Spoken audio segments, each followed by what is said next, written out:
Hello မင်္ဂလာပါခင်ဗျာ สวัสดีค่ะမင်္ဂလာပါရှင် ဘာလို့မှလဲဒီနေ့ဟာ ဒီနေ့နောက်ထပ်တစ်ခေါက်ထပ်ကြည့်ရမှာ EP2 ကြည့်မှာ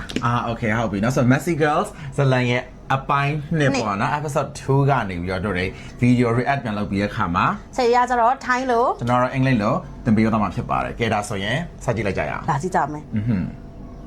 ဒီတ ရန် ခု ကုန် ကအမိုက်စားတော့ ကြည့်လိုက်တော့လည်းအရင်မိုက်နေကဲလောက်လိုက်တော့ သူလာပြီ Slay အကျန်း Oh my god သူစီတော့တကယ်ပဲ Wow သူအီလာပါကြီး America ရောက်လာတဲ့ကောင်မလေးပေါ့နော်သူကထိုင်းရောက်လာတယ်သူက တိုက်ရောက်လာပြီ Hello အခန်းငါးရမလေးလား ဟုတ်ပါတယ်အမကဟိုဟာထီလာကျင်းလေးစား အခန်းငှားတာဆိုတော့အခန်းငှားတာဆိုအခန်းငှားတာနဲ့ပတ်သက်တဲ့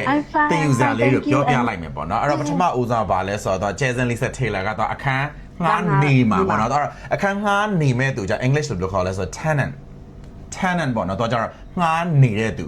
ငှားလာနေတာပေါ့တော့အငှားအိမ်ငှားပေါ့အဲ့ဆိုရင်ဖူးချောက်လို့ပြောလို့ရတယ်သူကကိုကငားမှာဖြစ်တဲ့တကြောင်လို့ကိုကိုဆိုလို့ရှိရင်ဖူးချောက်လို့ပြောလို့ရတယ် ဟုတ်ပြီအဲ့တော့ငှားမဲ့သူပိုင်ရှင်ကြတော့ဘယ်လိုပြောလဲ ပိုင်ရှင်ကြောက်ခေါင်ဟောင်းလို့လည်းပြောလို့ရတယ်ဖူးဟိုက်ချောက်လို့လည်းပြောလို့ရတယ်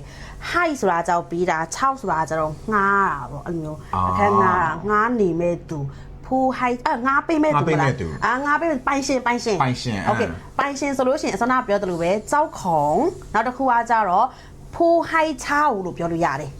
နှစ်မျိုးပြောလို့ရတာပေါ့ English လည်းနှစ်မျိုးပြောလို့ရတယ်ပိုင်ရှင်ဆိုတော့သူကကြတော့တော့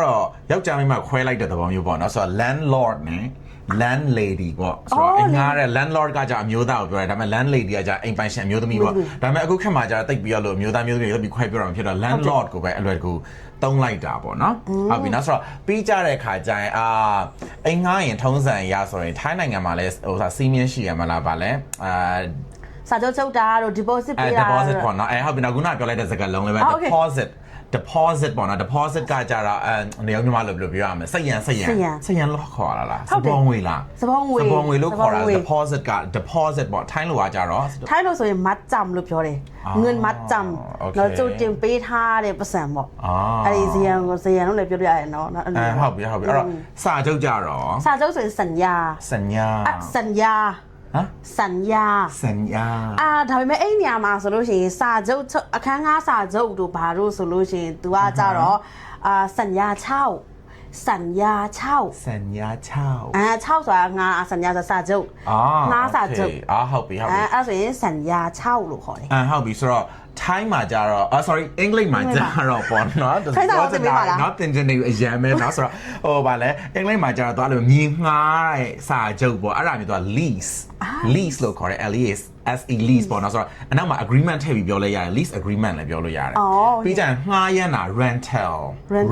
rent လုပ်တယ်ဆိုတော့ rent နဲ့ဆိုတော့ငှားတာပေါ့ဆိုတော့ rental agreement လို့လည်းတောင်းတယ် rental agreement ပြီးကြရင် lease or lease agreement ဒီလိုမျိုးပြောလို့ရတယ်အဲ့ဆိုရင်สัญญา6အတူတူပဲအစောနာပြောဆိုတော့အဲ့တော့ဒါအိမ်ငှားတာနဲ့အိမ်ငှားတဲ့သူအိမ်ပိုင်ရှင်တော်တိတ်သွားပြီဖြစ်မှာပေါ့နော်ကဲတော့ဆက်ကြည့်လိုက်ရအောင်ရှိသေးလားပါရှိသေးတယ်ဒါပေမဲ့ तू ကတော့အမိုက်စားကြီးနော်အရင်မိုက်နေပြီI'm very good. By the way, you look very adorable. English word ပြောလိုက်တယ်ဘယ်လိုဖြစ်လို့ my father name is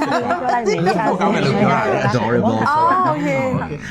ဒါနဲ့အမနာမည်ကဘာလဲ Jasmine is a tailor. I got you. Jasmine Lisa Taylor. Lisa Lisa အမြင်ပြောခိုင်းတာကို Lisa Jasmine Lisa Taylor. Lisa Taylor Taylor. Jasmine Lisa Taylor. Lisa Taylor အဲ့ဒါမှနာမည် serious ဖြစ်တာပေါ့နော်နော်အရင်မရလှတယ်နာမည်ကဒီမာလီနဲ့မိမဲ့အခန်းပေါ်လာလီပါရှင်ပါလေဟာဟုတ်ပါဦးမပါလေဟာဒီဒါနဲ့ဒီမာလီနဲ့မမေးလိုက်ရဘူးမာလီနဲ့ဘလို့ခေါ်လဲနာမည်က TikTok ဘာ TikTok အကားရီဘာရီတဲ့ TikTok အဲ့လိုမျိုး wow အဲ့လိုမျိုးပြီးထားလိုက်ဒီမှာကျတော့ဒီTikTok နဲ့နာမည်ကြီးလာတယ်ဟို TikTok ကကြောင့်လူသိရတယ်များလာအဲ့ဒါ wow my god ဆက်စနေမအရင်နဲ့ရှိရဆို follower နဲ့ TikTok ဘာညာရှိရ follower wow 7 million no ဘာလဲ 700k ခေါင်းသိမ်းအောင်မလား wow ไม่ใช่ ไม่ใช่สมภภู 可能大，咱们快点唱完了。 ခုနတောင်းနော်တော့ခုနတောင်းမဟုတ်ဘူး 70 这八十的， 70白的啊。 คนละ10ပေါ့ 哇哇哇！ ဟုတ်ပြီအဲ့တော့ follow 可能谁啦？ follower နံပါတ်တွေပြောသွားပြီပေါ့နော်သူက follow 80အောင်တော့အရင်မြအရင် คน မှာ ละ10 အဲ့တော့ကနန်းနေပြောသွားရဆိုတော့ခုန7 million ခုနတန်းတော့ဘယ်လောက်တန်းဘယ်နှထောင်တော့ပေါ့နော်အဲ့တော့ထိုင်းလိုမှလည်းရှိမှာပဲเนาะဆိုတော့အကိုရအင်္ဂလိပ်လိုလည်းပြောလိုက်ကြတာပေါ့နော်ဆိုတော့အဲ့ဒါကိုမိတ်သွားမှာဆိုတော့ကွာဒီမှာတသိချချအောင်လုပ်ခဲ့တယ်ဆိုတော့ तू ကတုံညအရေးအတွက်နဲ့ပတ်သက်ပြီးလူကြီးကနာမည်ပြောင်းသွားတာပေါ့နော်ခုန80ဆိုတော့70ပေါ့70ကတော့80ပေါ့ခုန တုံညတစ်လုံးပဲ တုံညတစ်လုံးပဲဆိုတော့ခုန 70 70 7ဆိုတာ7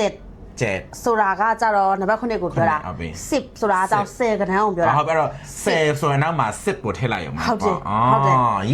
70 20 ဟုတ်တယ်30ဆိုရင် 30 ได้เก่งมาก အဲ့တော့ရာကနန်းဆိုရာကနန်းကြတော့ ยากนั้นဆိုရင်100 100 ဥမာ900ရာဆိုလို့ရှိရင်700 700 ต้อง အိုင်း โอ้ အင်္ဂလိပ်လိုတော့700ပေါ့နော်100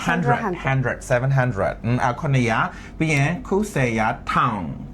င်ဆိုရင် ทางสุดท้ายรู้สึก7,000 7,000ခုနထောင်ပေါ့ คนละทาง ထိုင်းလိုကြတော့sorry ငါထိုင်းလိုအရင်ပြောချင်တယ်နော် English လိုကြတော့1000 7,000ခုနထောင်ပေါ့ဒါပေမဲ့တစ်ခုရှိရကိုရီးယားပုံမှန် English မှာကြတော့ဟို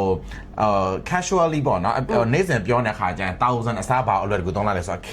ကိုသုံးလိုက်တယ်ဆိုတော့ 7k ခုနထောင်ပေါ့နော် 7k သုံးလိုက်တယ်အဲ့ခုနထောင်ပေါ့အဲ့တော့ခုနတောင်းဆိုရင်ကြတော့70,000ပြောလို့ရတယ်လို့70k လို့ပြောလို့ရတယ်အဲ့တော့ခုနတောင်းကြရင် คนละต้องဆိုရင်ท้ายมาဆိုရင်70,000 moon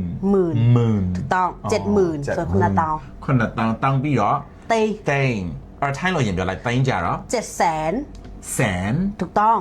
แต่นั่นมันเนี่ยเฮ้ยยันโตเลย high five နောက်ဆိုဘယ်လိုပြန်ပြော 700,000 ကျဲစန်နောက်ခုနတိန်အဲ့တော့ အင်္ဂလိပ်လို English ကြတော့ तू ကတိန်တော့ကြတော့နာမည်မရှိဘူးကွယ်တနာစရာလေဆိုတော့ခုနဟိုထောင်ဆိုတဲ့ဟာတော့သွားယူပြီးပြောရတာပေါ့နော်အဲ့တော့ခုနပါလဲဆိုတော့ခုနတိန်ပေါ့နော်ဆိုတော့အဲ့တော့ခုနတိန်ဆိုတော့3ည5လုံး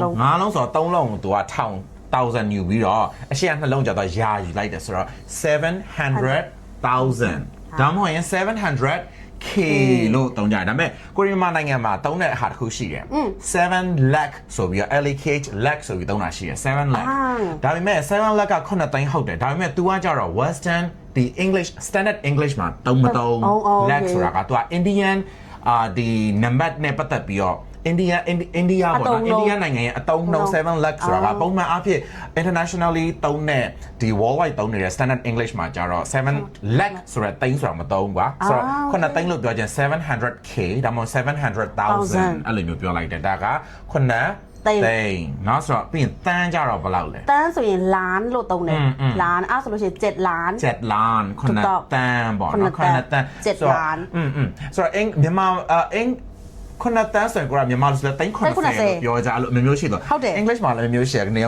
တန်းကြတော့တုံညကအားလုံး6လုံးဟုတ်တယ်ဟုတ်ဆိုတော့အဲ့ဒါကြ million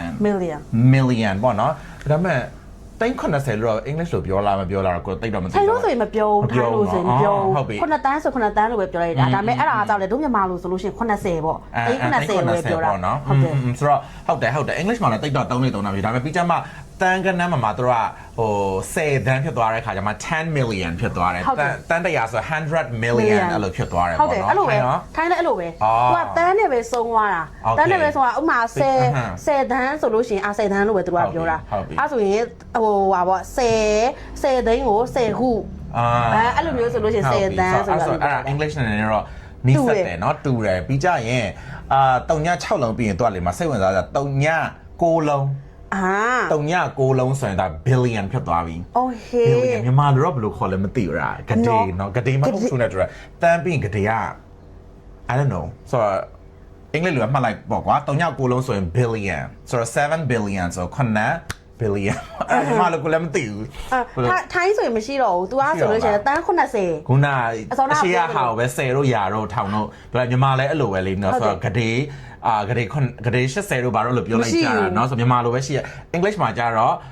အဲ့လိုမျိုးပေါ့နော်သူကရှိရဆိုတော့တုံည6လုံးက billion ပြီးရင်ကိုလုံးပြီးရင်တော့12လုံးရှိသေးတယ် ဟိုးတော့မရှိတော့ 3ည12လုံးဆိုရင်တော့ trillion လို့ခေါ်တယ် trillion နော် trillion 3ညကိုလုံးဘာလို့ tree ရလဲဆိုတော့3ည3လုံး3စုဆိုတော့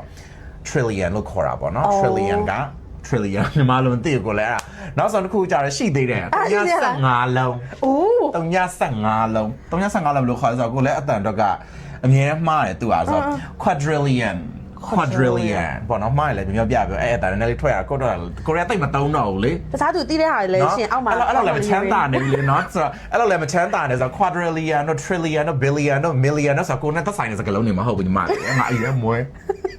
နောက်ကျရင်စမ်းတာတော့မယ် Okay နောက်ကျရင်တော့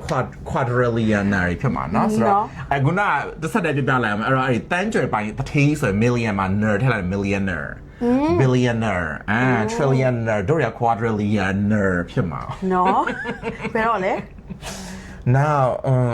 နှစ်ပေါင်း100လောက် no မနှက်ပြန်ဖြစ်တော့မှာစက်ကြည့်လိုက်မယ် ထိပေါက်မှာလား ပေါက်တော့မှာလေ Okay နော် ဆက်ကြည့်လိုက်မယ်နော် Okay ဆယ်တို့ထိုင်းမှာဆိုရင်မရှိဘူးရှိတာသိန်း90တန်း90 တန်းထီပဲရှိတာ တန်း150အဲ့ဒါမျိုးတန်း1000တန်း2000 အဲ့လိုမျိုးပြောလိုက်တာ ဟုတ်တယ် ဟုတ်ပြီ နော် Okay ကြည့်ကြရအောင် Okay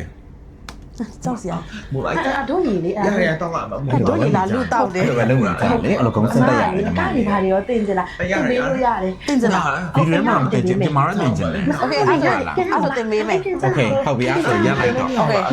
ကတင်ကြတော့နော်ဟုတ်ပြီဒါဆိုအခါသွားတဲ့မှာဖြစ်တော့ကြမှာဒီနေ့ episode 2ရဲ့ reaction နဲ့ထိုင်းစာအင်္ဂလိပ်စာသင်ပေးတာကဒီလောက်ပဲ ဟုတ်ပါတယ် ရလိုက်မယ်ပေါ့နော်ဒါဆိုရင်ဗာပြောအောင်လဲပိတ်ကလေးမှာ နောက်ထပ်ဗီဒီယိုတွေလည်းရှိအောင်မယ်ဆိုတော့ like and share လေးလုပ်ပေးအောင်ဒီနေ့ဒါလေးဒီဗီဒီယိုလေးကိုကြိုက်တယ်ဆိုရင်နောက်ပြီးတော့ဒီထက်ဟိုတခြားဟာတွေလည်းပြောချင်တယ်ဆိုလို့ရှိရင် comment လေးမှာရေးပေးပြီးတော့ပြောလို့ရပါတ တိ ယ် ကျတဲ့ထိုင်းစကားအင်္ဂလိပ်စကားတွေ share ဆိုတော့ comment မှာရေးခဲ့ပြီးတော့ဒါလေးကိုပြပြပေးပါဆိုရင်အဲ့တော့ဗီဒီယိုသက်ပြန်လုပ်ပေးလိုက်မယ်လေနော်ဆိုတော့ဟုတ်ပြီနော် Okay ဒါဆိုရင်ကျေးဇူးအများကြီးတင်ပါတယ်နောက် episode 3ရဲ့ reaction နဲ့ပြန်လာခဲ့ပါမယ်အားလုံး see you bye bye